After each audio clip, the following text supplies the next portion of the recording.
Yo soy amputado de la pierna derecha, parte de la mano derecha, todo el lado derecho. Manuel Cardona es ingeniero mecatrónico.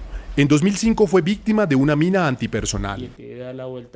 El servirle a mi patria, el servirle al ciudadano colombiano, el compartir con el ciudadano colombiano, el sentirme vivo cada vez que le ayudo a ese campesino. Me hace falta eso. Jorge Parra está terminando su carrera de Derecho. En un pequeño rincón de su casa están los laureados recuerdos de 20 años de carrera militar. Así están. Una de las cosas más importantes que hice, que es la fundación o crear el Gaula Chocó. Ambos son mayores retirados del Ejército Nacional. Ante el dolor físico que uno siente, duele más el alma. Duele mucho más el alma porque es algo que uno entrega al pueblo colombiano. En realidad, quien entra al Ejército Nacional entra es por una vocación de servicio. A partir de 2015, la institución asumió la figura discrecional de retiro. Hace un año despidieron al mayor Parra. Esa noticia llega como un baldado de agua fría. Y al principio alcanza uno a pensar de que no valió la pena tanto esfuerzo, no valió la pena tanto sacrificio. Y me llegó el 26 de diciembre del 2017.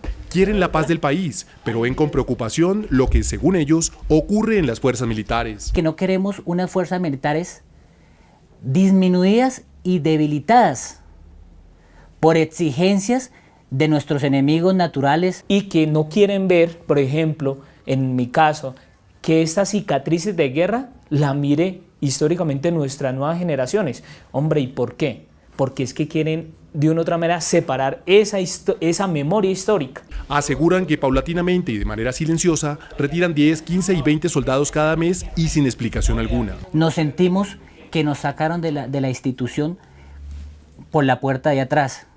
Esto mina la moral de las fuerzas militares y va en contravía de todos los principios legales que debe tener el Estado colombiano. Manifiestan sentirse desprotegidos y maltratados. Hay un dolor aquí en el corazón, pero eso no duele tanto como duele el alma, como duele que uno está es por y para el pueblo dentro de una institución muy bonita que es el Ejército Nacional. Estos dos valientes militares retirados seguirán adelante a pesar de la tristeza. Jorge disfruta de la vida familiar con su esposa y su pequeño heredero. Mientras tanto, Manuel se destaca como uno de los mejores ingenieros mecatrónicos del país.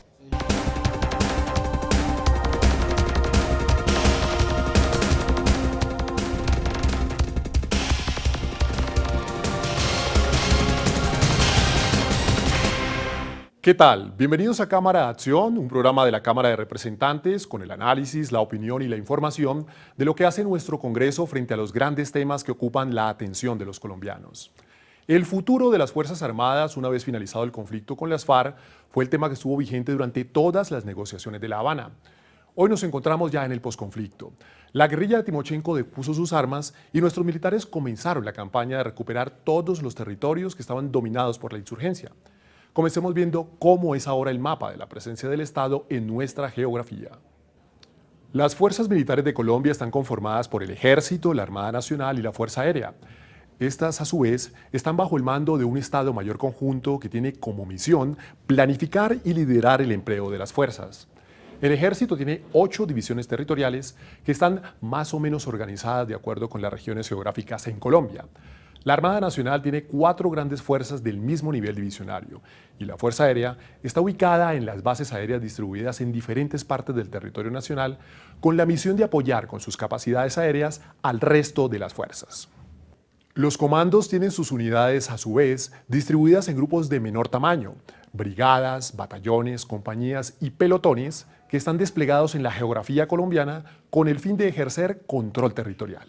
El control territorial es una tarea que realizan las fuerzas militares en cada una de las jurisdicciones donde hacen presencia. Consiste en realizar un control de seguridad y protección en la ruralidad colombiana. Tras los años de conflicto armado, este control se vio obligado a crecer para combatir en los territorios que poco a poco iba dominando la insurgencia. Cuando estas fuerzas eran pequeñas, pues por supuesto que podían ejercer un menor control territorial. Y en la medida que el conflicto se fue agravando, el país, el Estado colombiano, nuestro liderazgo político y estratégico nos fue ayudando para tener más unidades desplegadas en todo el territorio nacional. Surgieron así los batallones de selva, surgieron los batallones de alta montaña, las unidades fluviales, las brigadas móviles, los batallones de contraguerrillas, en fin, fuimos creciendo para poder ocupar ese territorio. Y aunque a través de los años las fuerzas militares han ampliado su presencia en el territorio, dicen que es imposible tener soldados en cada metro de la geografía nacional. ¿Cómo cubrir entonces aquellos municipios aislados que por esa misma razón han sido víctimas del conflicto interno? Toca estudiar y conocer y hacer unos mapas multidimensionales para entender la problemática y toca ejercer un ejercicio de priorización. ¿Qué cubrimos con solo inteligencia? ¿Qué cubrimos con tropas? ¿O qué cubrimos empleando tecnologías? Hay tres formas diferentes de cubrir el territorio. Hoy en día se exige a la fuerza militar una gran planificación, un gran diseño de fuerza para saber qué pone en cada región, para saber cómo ataca cada problema, de tal forma que nosotros podamos estar presentes en todos lados. El general Mejía asegura que aunque es imposible comparar las fuerzas militares de Colombia con las de grandes potencias como Estados Unidos, Rusia o China, sí se debe reconocer que en Colombia el ejército, la armada y la fuerza aérea se ajustan a las necesidades del país y han crecido a través de procesos de innovación y transformación que les permiten ser reconocidos hoy ante el mundo como una de las fuerzas militares con mayor experiencia en la guerra irregular. Y es que, a pesar de la guerra interna y de nuestro elevado presupuesto de defensa, Colombia no está en los primeros lugares de armamentismo en la región y tiene un discreto puesto en el panorama mundial. Veamos cómo estamos.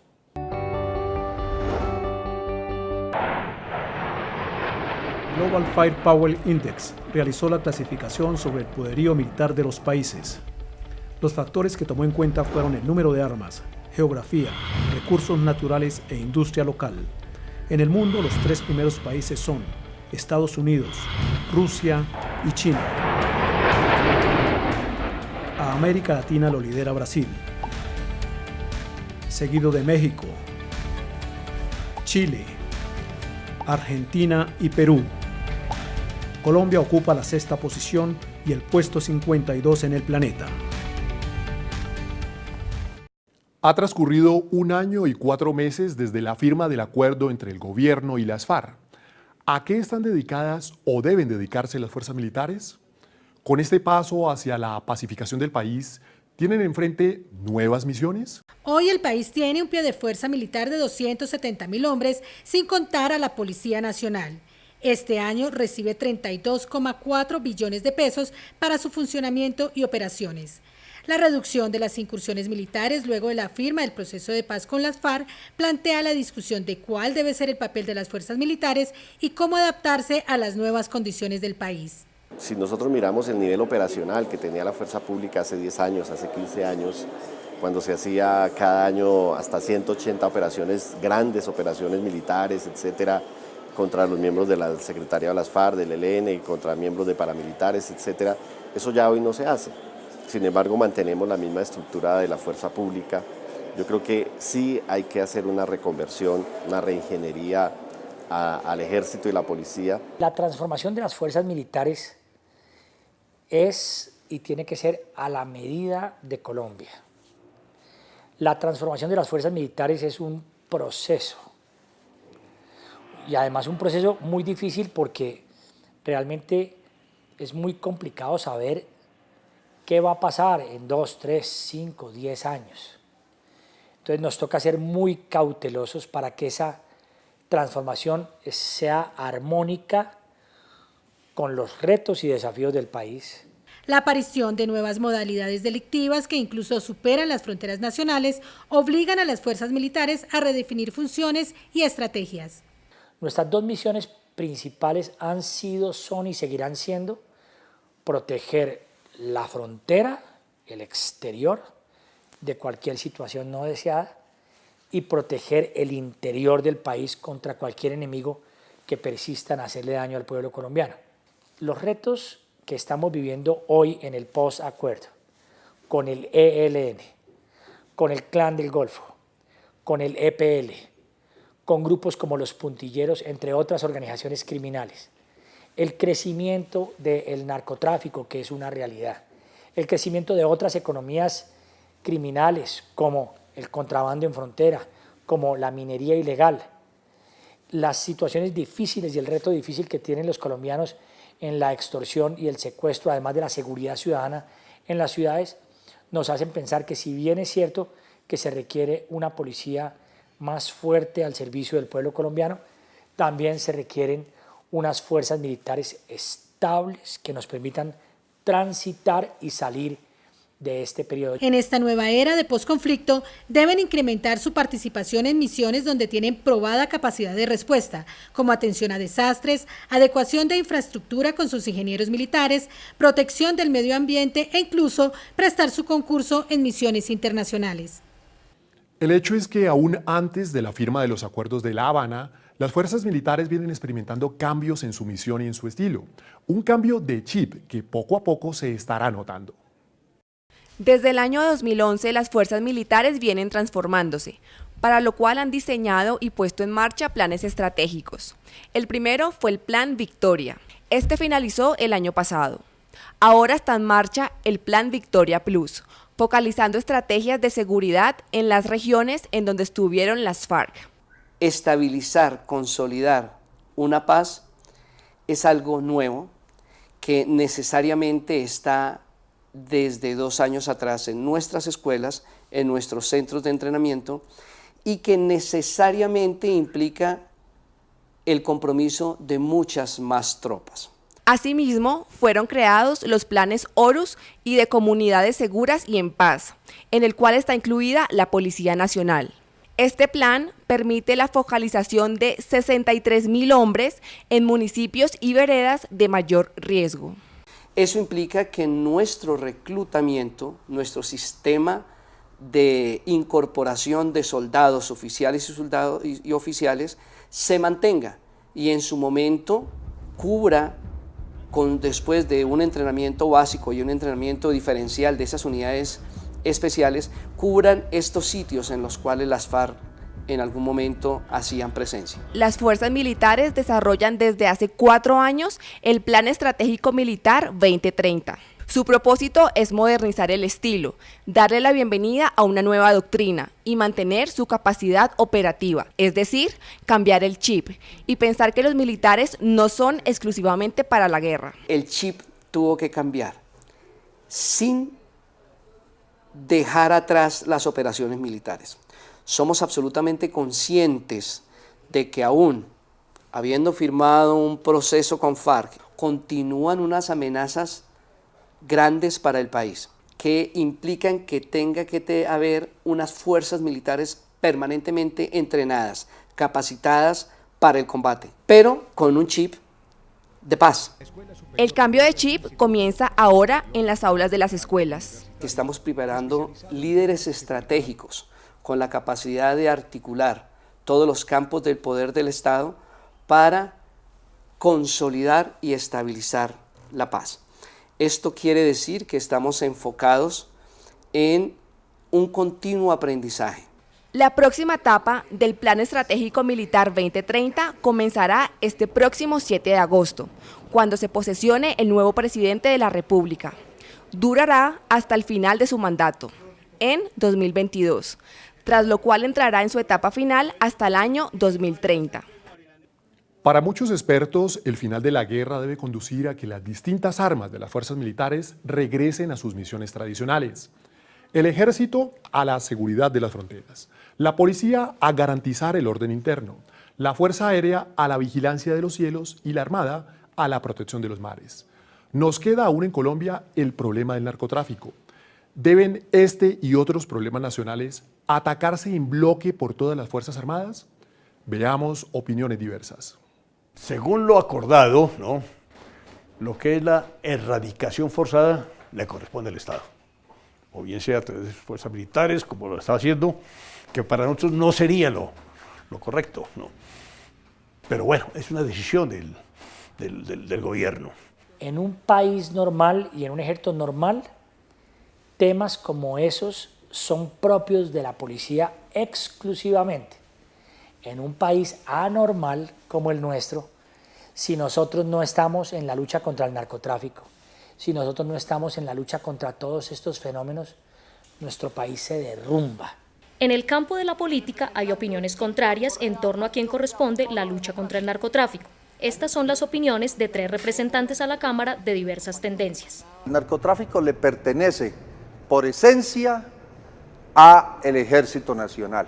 ¿Por qué? Porque el narcotráfico es el que financia el conflicto.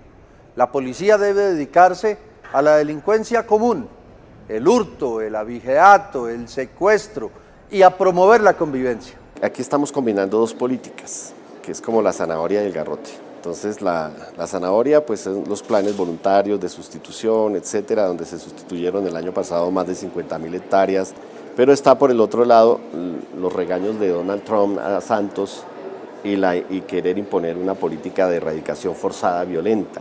Vemos que ha sido una labor concertada con con muchas entidades del Estado e incluso han participado entidades que no son de nuestro país o establecimientos multilaterales que permiten pues que la lucha contra este flagelo de erradicación, incluso el cultivo ilícito, se dé de manera organizada. Entre tanto, las fuerzas militares siguen en la labor de luchar contra el narcotráfico. Actualmente tienen 100.000 hectáreas de coca por intervenir. La meta a mayo próximo, es decir, en menos de 2 meses, es erradicar la mitad mediante la sustitución de cultivos y la otra mitad con erradicación forzosa. Vamos ahora a conocer la posición del presidente de la Cámara de Representantes sobre el papel actual y el futuro de las fuerzas militares. Vamos al punto. El hecho de haber finalizado la guerra con las FARC ha generado un sentimiento de alivio generalizado en nuestro país. Sin embargo, las amenazas persisten. Recordemos, la herencia más probable de un conflicto interno es el siguiente conflicto interno. Si observamos la situación de muchos países que viven hoy un conflicto interno, podemos determinar que ese conflicto interno ha sido la reanudación de uno anterior. Hoy tenemos un récord de 220.000 hectáreas de tierra sembrada con coca, algo que no se vio ni siquiera en los años 90 en nuestro país. Década en la que hubo una muy clara correlación entre el crecimiento de los cultivos ilícitos y el crecimiento de los grupos armados al margen de la ley, guerrillas y paramilitares. Hoy, nuestra fuerza pública se halla enfrentada nuevamente a este reto que deberá resolverse con presencia permanente del Estado y control efectivo sobre el territorio. De igual manera, esta recuperación de la soberanía territorial debe ir de la mano con inversión decidida en proyectos de ciencia y tecnología a fin de generar nodos de desarrollo regional funcionales a los retos industriales que actualmente enfrentamos. Por lo anterior, hemos liderado en la Cámara de Representantes un proyecto de ley que cursa en el Congreso para destinar un porcentaje de los recursos del Fondo de Ciencia y Tecnología de las regalías para invertirlas en proyectos en el sector defensa. Estamos en capacidad de potenciar este sector de la economía, que garantizará no solamente el crecimiento de nuestra industria, sino también el equipamiento necesario de nuestra fuerza pública para enfrentar los retos que se avecinan.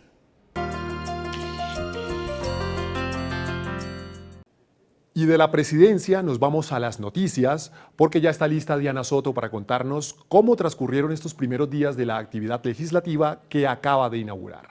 Hola Diana.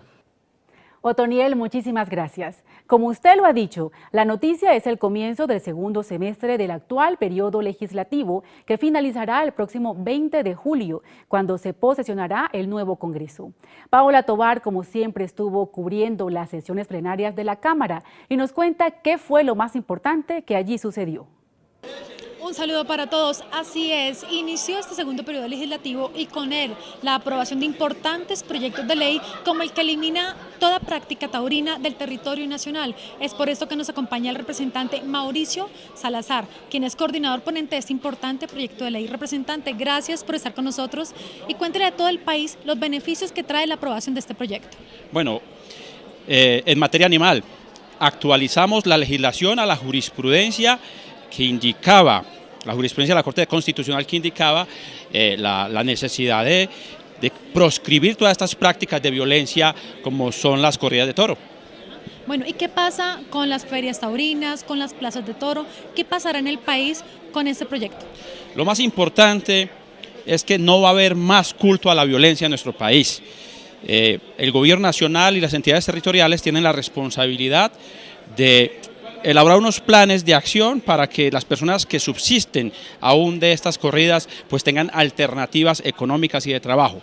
Pero en este momento estamos viviendo un momento histórico para el país, que es proscribir todo tipo de violencia a través del maltrato animal como se hacía a través de las corridas de toro. Representante, muchas gracias por estar con nosotros y dar a conocer esta importante decisión. Claro que sí, muchas gracias a ustedes. Yo les cuento que además de este proyecto también se aprobó el que regula el gasto del cobro prejurídico y jurídico en los créditos del ICETEX y de igual forma el convenio de Minamanta sobre el mercurio. Hasta aquí toda la información en la plenaria de la Cámara de Representantes. Nos vemos en una próxima emisión. ¿Qué más se prevé que suceda en la Cámara de aquí a julio? ¿Cuáles son las prioridades de la mesa directiva de la corporación? Silvia Maldonado conversó con el presidente Rodrigo Lara y le hizo estas y otras preguntas. Presidente, ¿cómo vislumbra la actividad legislativa y los proyectos de ley que vienen para este último periodo? Bueno, existe todavía un paquete de proyectos de ley de implementación de los acuerdos de paz firmados entre el gobierno y las FARC. Hay dos, a mi parecer, que son muy importantes, que tienen que ver con tierras, la ley de adecuación de tierras y la ley del catastro multipropósito. Es sin duda una ley importante porque es básicamente hacer la radiografía de las formas de tenencia, posesión y de la propiedad de la tierra.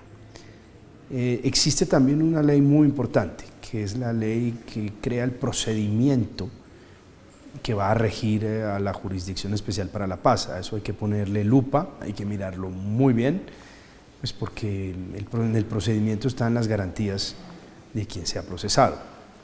Y bueno, queda un paquete muy grande de normas de iniciativa parlamentaria.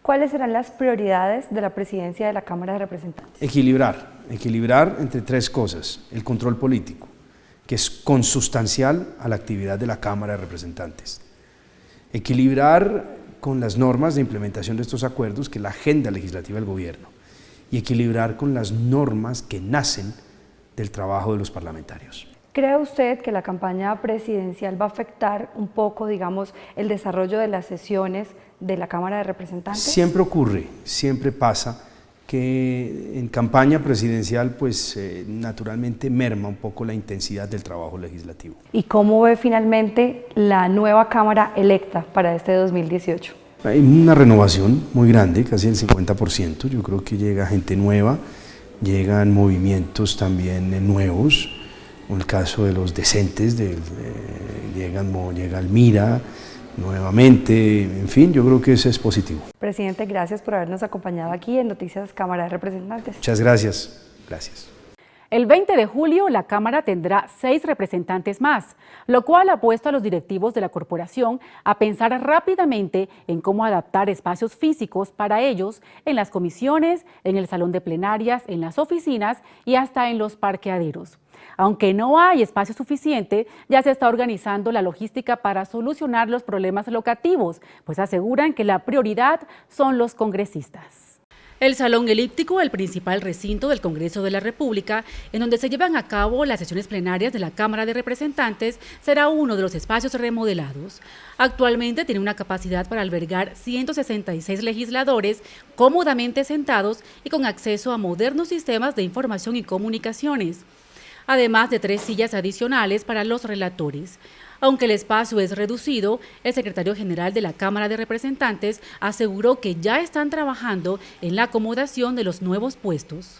En el salón elíptico hay un espacio en la parte de atrás del mismo, en la entrada del recinto, que van a ser adecuados para que allí puedan ser instaladas las curules que hacen falta. Y tanto en el edificio nuevo como en el Capitolio no existen espacios, vamos a adecuar algunos. No solo el salón elíptico será sometido a reformas locativas, también hay que pensar en acomodar oficinas y parqueaderos para el personal nuevo que llega. Pero hoy podemos asegurar que la prioridad y que van a estar instalados todos los congresistas, todos los 165 congresistas, más las 6 curules nuevas, 171 en total, van a estar aquí dentro de las instalaciones del Congreso. Aunque aún no se conoce el valor que se invertirá en la remodelación de los espacios para las nuevas curules, lo que sí es un hecho es que las oficinas quedarán dentro del edificio nuevo del Congreso o del Capitolio y no en las edificaciones cercanas como se planteó en un principio. Es todo por hoy en las noticias de la Cámara. Continúe usted, Toto. Gracias, Diana, por su bloque noticioso. Con esto también terminamos Cámara Acción por el día de hoy. En nuestro próximo programa hablaremos de la salud mental de los colombianos, un tema delicado e ignorado por la mayoría. Gracias por su sintonía. Nos vemos en el próximo programa.